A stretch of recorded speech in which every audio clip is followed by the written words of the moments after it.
Hi everyone, welcome to Jay's home tales. ಎಲ್ಲ ಹೇಗಿದ್ದೀರಾ? ಇವತ್ತು ನಾನು ದೇವಸ್ಥಾನ ಶೈಲಿಯಲ್ಲಿ ಪುಳಿಯೋಗರೆ ಹೇಗೆ ಮಾಡೋದು ಅಂತ ತೋರಿಸ್ಕೊಡ್ತೀನಿ. ನಾವು ಪುಳಿಯೋಗರೆ ಪುಡಿ ಒಂದು ರೆಡಿ ಮಾಡಿ ಇಟ್ಕೊಂಡ್ರೆ ಬಹಳ ಸುಲಭವಾಗಿ ಮಾಡ್ಕೋಬಹುದು. ಈ ಪುಳಿಯೋಗರೆ ಪುಡಿ ನಾವು ರಸಂಗೂ ಬಳಸ್ಬೋದು ಹಾಗೂ ಗೊಜ್ಜವಲಕ್ಕಿ ಮಾಡ್ಲಿಕ್ಕೂ ಬಳಸ್ಕೋಬಹುದು. ಪುಳಿಯೋಗರೆ ಪುಡಿ ಮಾಡೋದಕ್ಕೆ ಅಳತೆ ಬಹಳ ಮುಖ್ಯ. ಕೆಲವು ಟಿಪ್ಸ್ನೆಲ್ಲ ಶೇರ್ ಮಾಡಿರ್ತೀನಿ, ಹಾಗಾಗಿ ವಿಡಿಯೋ ಸ್ಕಿಪ್ ಮಾಡದೆ ಕಡೆ ತನಕ ನೋಡಿ. ಈಗ ಪುಳಿಯೋಗರೆ ಪುಡಿ ಹೇಗೆ ಮಾಡೋದು ಅಂತ ನೋಡೋಣ.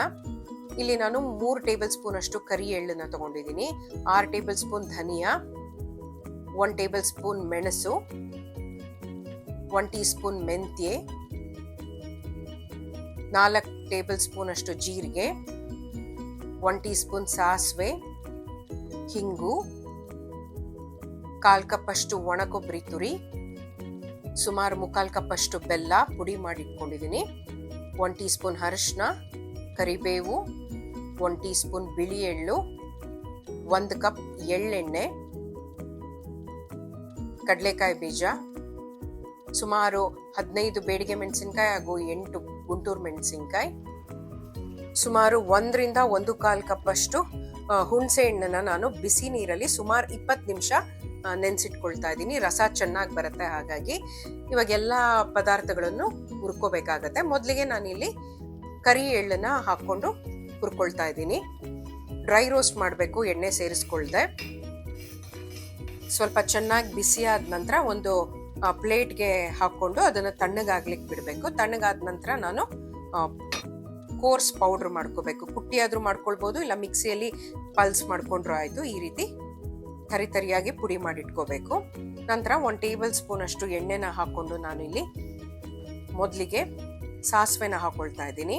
ಸಾಸಿವೆ ಎಲ್ಲ ಚೆನ್ನಾಗಿ ಸಿಡಿಲಿಕ್ಕೆ ಶುರು ಆದ್ಮೇಲೆ 1 ಟೀ ಸ್ಪೂನ್ ಅಷ್ಟು ಮೆಂತ್ಯನ ಸೇರಿಸ್ಕೊಂಡು ಲೋ ಫ್ಲೇಮಲ್ಲಿ ಬಾಡಿಸ್ಕೋಬೇಕು. ಸ್ವಲ್ಪ ಬಣ್ಣ ಬದಲಾಗತ್ತೆ. ಸ್ವಲ್ಪ ಕೆಂಪಗಾಗ್ತಿದ್ದಂಗೆ ಈಗ ನಾನು ಮೆಣಸನ್ನ ಹಾಕೊಳ್ತಾ ಇದ್ದೀನಿ. ಸುಮಾರು 1 ಟೇಬಲ್ ಸ್ಪೂನ್ ಅಷ್ಟು ಮೆಣಸನ್ನ ಹಾಕೊಂಡು ಚೆನ್ನಾಗಿ ಎಣ್ಣೆಯಲ್ಲಿ ಬಾಡಿಸ್ಕೋಬೇಕು. ಅದು ಒಂದು ಸ್ವಲ್ಪ ಸಿಡಿಯ ಶಬ್ದ ಬರುತ್ತೆ. ನಂತರ ಜೀರಿಗೆನ ಹಾಕೊಳ್ತಾ ಇದ್ದೀನಿ. ಜೀರಿಗೆನ ಹಾಕೊಂಡು ಚೆನ್ನಾಗಿ ಒಳ್ಳೆ ಘಮ ಬರೋ ಥರ ಮೀಡಿಯಂ ಫ್ಲೇಮಲ್ಲಿ ಹುರ್ಕೋಬೇಕಾಗತ್ತೆ. ಒಂದೊಂದಾಗಿ ಸೇರಿಸ್ಕೊಂಡು ಹುರ್ಕೋಬೇಕಾಗತ್ತೆ. ಎಲ್ಲ ಒಟ್ಟಿಗೆ ಹಾಕೊಂಡು ಹುರ್ಕೊಳಕ್ ಹೋಗ್ಬಾರ್ದು. ಈಗ ಧನಿಯಾನ ಹಾಕೊಂಡು ಮೀಡಿಯಂ ಫ್ಲೇಮಲ್ಲಿ ಅದು ಒಂದು ಸ್ವಲ್ಪ ಬಣ್ಣ ಬದಲಾಗೋ ತನಕ ನಿಧಾನಕ್ಕೆ ಹುರ್ಕೊಳ್ತಾ ಇದ್ದೀನಿ. ಧನಿಯಾ ಎಲ್ಲ ಹುರ್ಕೊಂಡ ನಂತರ ಈಗ ಕರಿಬೇವು ಸುಮಾರು 2 ರಿಂದ 3 ಕಡ್ಡಿಯಷ್ಟು ಹಾಕೊಂಡು ಒಳ್ಳೆ ಘಮ ಬರೋ ತನಕ ಅದನ್ನು ಎಣ್ಣೆಯಲ್ಲಿ ಬಾಡಿಸ್ಕೊಳ್ಬೇಕು. ನಂತರ ನಾನಿಲ್ಲಿ ಬೇಡಿಗೆ ಮೆಣಸಿನ್ಕಾಯಿ ಹಾಗೂ ಗುಂಟೂರು ಮೆಣಸಿನ್ಕಾಯಿನ ಹಾಕೊಳ್ತಾ ಇದ್ದೀನಿ. ಬೇಡಿಗೆ ಮೆಣಸಿನ್ಕಾಯಿ ಹಾಕೊಳ್ಳೋದ್ರಿಂದ ಚೆನ್ನಾಗಿ ಒಳ್ಳೆ ಬಣ್ಣ ಬರುತ್ತೆ, ಹಾಗೂ ಗುಂಟೂರು ಮೆಣಸಿನ್ಕಾಯಿ ಸ್ವಲ್ಪ ಖಾರ ಕೊಡುತ್ತೆ. ಹಾಗಾಗಿ ನಾನು ಇಲ್ಲಿ ಸುಮಾರು 15 ಬೇಡಿಗೆ ಹಾಗೂ 8 ಗುಂಟೂರು ಮೆಣಸಿನ್ಕಾಯಿನ ಹಾಕೊಳ್ತಾ ಇದ್ದೀನಿ. ನಿಮಗೆ ಖಾರ ಜಾಸ್ತಿ ಬೇಕು ಅಂದರೆ ಗುಂಟೂರು ಮೆಣಸಿನ್ಕಾಯಿ ಪ್ರಮಾಣ ಜಾಸ್ತಿ ಮಾಡ್ಕೊಳ್ಬೋದು. 1 ಟೀ ಸ್ಪೂನ್ ಅಷ್ಟು ಅರಿಶಿನ ಹಾಕೊಳ್ತಾ ಇದ್ದೀನಿ. ಎಲ್ಲ ಚೆನ್ನಾಗಿ ನಿಧಾನಕ್ಕೆ ಲೋ ಫ್ಲೇಮಲ್ಲಿ ಹುರ್ಕೊಂಡು ನಂತರ ಇಲ್ಲಿ ನಾನು ಸ್ವಲ್ಪ ಹಿಂಗನ್ನ ಹಾಕೊಳ್ತಾ ಇದ್ದೀನಿ. ನಾನು ಒಗ್ಗರಣೆಗೂ ಹಿಂಗನ್ನ ಹಾಕೊಳ್ತೀನಿ, ಈಗಲೂ ಹಿಂಗನ್ನ ಸೇರಿಸ್ಕೊಳ್ತಾ ಇದ್ದೀನಿ. ಇದನ್ನ ಒಂದು ಪ್ಲೇಟ್ಗೆ ಹಾಕೊಂಡು ಎಲ್ಲ ಪೂರ್ತಿ ತಣ್ಣಗಾಗ್ಲಿಕ್ಕೆ ಬಿಡಬೇಕು. ತಣ್ಣಗಾದ ನಂತರನೇ ನಾವು ಇದನ್ನ ಪುಡಿ ಮಾಡ್ಕೊಳ್ಬೇಕು. ಬಿಸಿಯಲ್ಲಿ ಪುಡಿ ಮಾಡ್ಕೊಂಡ್ರೆ ಸರಿಯಾಗಿ ಪುಡಿ ಆಗೋದಿಲ್ಲ. ಹಾಗಾಗಿ ಈ ರೀತಿ ಪುಡಿ ಮಾಡಿಟ್ಕೊಳ್ಬೇಕು. ಈ ಪುಳಿಯೋಗರೆ ಪುಡಿನ ನಾವು ರಸಂ ಮಾಡ್ಲಿಕ್ಕೆ ಬಳಸಿದ್ರು ರುಚಿಯಾಗಿರುತ್ತೆ, ಹಾಗೂ ಗೊಜ್ಜವಲಕ್ಕಿ ಮಾಡೋದಕ್ಕೆ ಬಳಸಿದ್ರು ರುಚಿಯಾಗಿರುತ್ತೆ. ಈ ಪುಡಿ ಒಂದು ಮಾಡಿಟ್ಕೊಂಡ್ರೆ ಯಾವಾಗ ಬೇಕೋ ಆವಾಗ ನಾವು ಪುಳಿಯೋಗರೆ ಮಾಡ್ಕೋಬಹುದು. ಇಲ್ಲಿ ಒಂದು ಬಾಣಲಿಗೆ ನಾನು ಸುಮಾರು 1/4 ಕಪ್ ಅಷ್ಟು ಎಣ್ಣೆನ ಹಾಕೊಂಡು ಒಗ್ಗರಣೆ ಮಾಡ್ಕೊಳ್ತೀನಿ. ಈಗ ನಾನು ಎಳ್ಳೆಣ್ಣೆ ಹಾಕೊಂಡಿಲ್ಲ, ರಿಫೈನ್ಡ್ ಆಯಿಲ್ನ ಹಾಕೊಂಡು ಒಗ್ಗರಣೆ ಮಾಡ್ಕೊಳ್ತಾ ಇದ್ದೀನಿ. ಎಣ್ಣೆ ಕಾದ ನಂತರ ಇಲ್ಲಿ ನಾನೀಗ ಸಾಸಿವೆನ ಹಾಕೊಂಡು ಕಡಲೆಕಾಯಿ ಬೀಜನ ಹಾಕೊಳ್ತಾ ಇದ್ದೀನಿ. ಬೇಕು ಅಂತಂದ್ರೆ ಗೋಡಂಬಿ ಕೂಡ ಸೇರಿಸ್ಕೊಳ್ಬೋದು. ಕಡಲೆಕಾಯಿ ಬೀಜ ಎಲ್ಲ ಸ್ವಲ್ಪ ಬಣ್ಣ ಬದಲಾಗ್ತಿದ್ದಂಗೆ ಹಿಂಗನ್ನ ಹಾಕೊಳ್ತಾ ಇದ್ದೀನಿ. ನಾನು ಪುಡಿ ಮಾಡ್ಲಿಕ್ಕೆ ಕೂಡ ಹಿಂಗನ್ನ ಹಾಕೊಳ್ತಾ ಇದ್ದೀನಿ. ಈಗ ಒಗ್ಗರಣೆಗೂ ಹಿಂಗ ಹಾಕೊಳ್ತಾ ಇದ್ದೀನಿ, ಗೊಜ್ಜಿಗೂ ನಾನು ಹಿಂಗನ್ನ ಸೇರಿಸ್ಕೊಳ್ತೀನಿ. ಹಾಗಾಗಿ ಸ್ವಲ್ಪ ಸ್ವಲ್ಪನೇ ಹಾಕೋಬೇಕಾಗತ್ತೆ. ಈಗ ಬೇಡಿಗೆ ಮೆಣಸಿನ್ಕಾಯಿನ ಹಾಕೊಳ್ತಾ ಇದ್ದೀನಿ ಒಗ್ಗರಣೆಗೆ. ಬೇಡಿಗೆ ಮೆಣಸಿನ್ಕಾಯಿ ಹಾಕೊಂಡ್ರು ಪರವಾಗಿಲ್ಲ, ಇಲ್ಲ ಗುಂಟೂರು ಮೆಣಸಿನ್ಕಾಯಿಯು ಹಾಕೊಳ್ಬೋದು, ತೊಂದರೆ ಇಲ್ಲ. ಕರಿಬೇವನ್ನ ಹಾಕೊಂಡು ಚೆನ್ನಾಗಿ ಒಗ್ಗರಣೆಯಲ್ಲಿ ಬಾಡಿಸ್ಕೊಳ್ಬೇಕು. ನಾನಿಲ್ಲಿ ತುರಿದಿಟ್ಕೊಂಡಿರುವ ಒಣ ಕೊಬ್ಬರಿನ ಗೊಜ್ಜಿಗೆ ಹಾಕೊಳ್ಳೋದಿಲ್ಲ, ಇಲ್ಲಿ ಒಗ್ಗರಣೆಗೆ ಸೇರಿಸ್ಕೊಳ್ತೀನಿ. ಅದು ಬಹಳ ರುಚಿ ಕೊಡುತ್ತೆ, ತುಂಬ ಡಿಫ್ರೆನ್ಸ್ ಆಗುತ್ತೆ. ಸೊ ಒಗ್ಗರಣೆಗೆ ಒಣಕೊಬ್ಬರಿ ತುರಿನ ಹಾಕೊಂಡು ಚೆನ್ನಾಗಿ ಎಣ್ಣೆಯಲ್ಲಿ ಬಾಡಿಸೋದ್ರಿಂದ ಒಂದು ಒಳ್ಳೆ ರುಚಿ ಕೊಡುತ್ತೆ ಪುಳಿಯೋಗರೆ. ಈಗ ನಾನು 1 ಟೀ ಸ್ಪೂನ್ ಅಷ್ಟು ಬಿಳಿ ಎಳ್ಳನ್ನ ಹಾಗೆ ಒಗ್ಗರಣೆಗೆ ಹಾಕೊಳ್ತಾ ಇದ್ದೀನಿ. ಇದನ್ನ ಮುಂಚೆನೂ ಹುರ್ಕೊಂಡಿಲ್ಲ, ಪುಡಿನೂ ಮಾಡ್ಕೊಂಡಿಲ್ಲ. ಒಗ್ಗರಣೆಯಲ್ಲಿ ಸುಮ್ಮನೆ ಹಾಕಿ ಬಾಡಿಸ್ಕೊಂಡ್ರೆ ಸಾಕು. ಎಲ್ಲ ಒಂದು ಪ್ಲೇಟ್ಗೆ ಒಗ್ಗರಣೆನೆಲ್ಲ ಹಾಕೊಂಡು ಈಗ 20 ನಿಮಿಷ ಬಿಸಿನೀರಿನಲ್ಲಿ ನೆನೆಸಿಟ್ಕೊಂಡಿದ್ದ ಹುಣಸೆ ಹಣ್ಣನ್ನ ಈ ರೀತಿ ಚೆನ್ನಾಗಿ ಕಿವುಚಿ ಆ ರಸನ ಚೆನ್ನಾಗಿ ಸ್ಟ್ರೈನ್ ಮಾಡ್ಕೊಳ್ಬೇಕು. ಈ ಥರ ಶೋಧಿಸ್ಕೊಂಡು ಗಟ್ಟಿಯಾಗಿ ಪಲ್ಪನ್ನ ರೆಡಿ ಮಾಡಿ ಇಟ್ಕೊಳ್ಬೇಕಾಗತ್ತೆ. ಅವಶ್ಯಕತೆ ಇದ್ರೆ ಇನ್ನೂ ಒಂದು ಸ್ವಲ್ಪ ಬಿಸಿನೀರು ಹಾಕಿ ಕಿವುಚ್ಕೊಳ್ಬೋದು. ಈಗ ಒಂದು ಬಾಣಲಿಗೆ ಎಳ್ಳೆಣ್ಣೆ ಅಂದರೆ ಸೆಸಮಿ ಆಯಿಲ್ ಅಥವಾ ಜಿಂಜಲಿ ಆಯಿಲ್ ಅಂತ ಏನು ಹೇಳ್ತೀವಿ ಅದನ್ನ ಹಾಕೊಂಡು ಅದು ಕಾದ ನಂತರ ಹುಣಸೆ ಗೊಜ್ಜನ್ನ ಹಾಕೊಂಡು ಕುದಿಸ್ಕೊಳ್ತಾ ಇದ್ದೀನಿ. ಎಳ್ಳೆಣ್ಣೆ ಹಾಕೊಂಡ್ರೆ ಒಳ್ಳೆ ರುಚಿ ಇರುತ್ತೆ ಪುಳಿಯೋಗರೆಗೆ. ನಾನು ಒಗ್ಗರಣೆಗೆ ಮಾತ್ರ ರಿಫೈನ್ಡ್ ಆಯಿಲ್ ಬಳಸಿದ್ದು.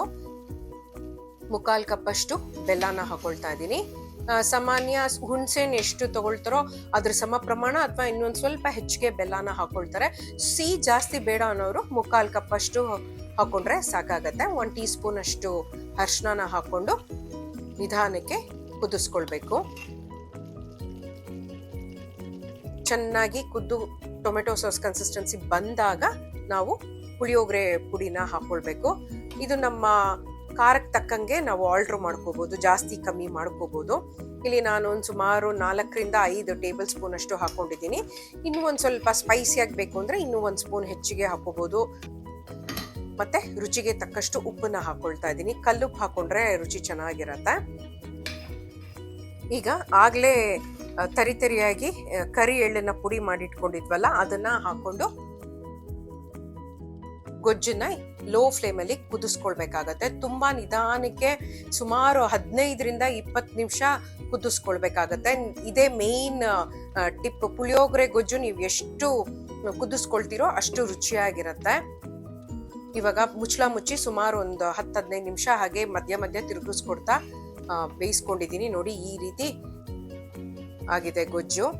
ಮುಂಚೆ ನಾನು ಹಾಕಿದಾಗ ನೋಡಿ ಈ ರೀತಿ ಇತ್ತು, ಅರ್ಧ ಬಾಂಡ್ಲಿ ಇತ್ತು. ನೋಡಿ ಇವಾಗ ಈ ಕನ್ಸಿಸ್ಟೆನ್ಸಿ ಆಗೋ ತನಕ ನಾವು ಕುದಿಸ್ಕೊಳ್ಬೇಕಾಗತ್ತೆ. ಅನ್ನನ ಈ ರೀತಿ ಬಿಡಿ ಬಿಡಿಯಾಗಿ ಬೇಯಿಸ್ಕೊಂಡು ಸ್ವಲ್ಪ ಆರ್ಲಿಕ್ಕೆ ಬಿಡಬೇಕು, ಬಿಸಿಯಲ್ಲಿ ಕಲ್ಸಕ್ ಹೋಗ್ಬಾರ್ದು. ಫಸ್ಟ್ ನಾವು ಗೊಜ್ಜನ್ನ ಹಾಕೊಂಡು ನಂತರ ಒಗ್ಗರಣೆನ ಹಾಕೊಳ್ತಾ ಇದ್ದೀನಿ. ಒಗ್ಗರಣೆ ಗೊಜ್ಜು ಜೊತೆ ಹಾಕೊಂಡ್ರೆ ಕಡಲೆಕಾಯಿ ಬೀಜ ಎಲ್ಲ ಮೆತ್ತಗಾಗ್ಬಿಡುತ್ತೆ, ಹಾಗಾಗಿ ಸಪ್ರೇಟ್ ಆಗಿ ಹಾಕೋದ್ರಿಂದ ಚೆನ್ನಾಗಿರುತ್ತೆ.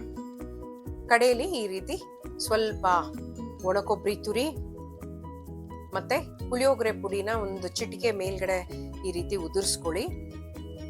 ಇದು ಆಪ್ಷನಲ್. ನಂತರ ಹಸಿ ಕರಿಬೇವನ್ನ ಸುಮ್ಮನೆ ಒಂದು 4-5 ಎಲೆ ಮೇಲ್ಗಡೆ ಉದುರಿಸ್ಕೊಂಡ್ರೆ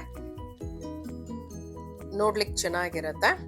ಈ ಗೊಜ್ಜನ್ನ ನಾವು ಫ್ರಿಜ್ಜಲ್ಲೂ ಇಡ್ಬೋದು ಸುಮಾರು ತಿಂಗಳ ಕಾಲ, ಇಲ್ಲ ಹೊರಗಡೆನೂ ಸುಮಾರು 1 ತಿಂಗಳು ಇಡ್ಬೋದು ಚೆನ್ನಾಗಿ ಕುದ್ದಿರೋದ್ರಿಂದ.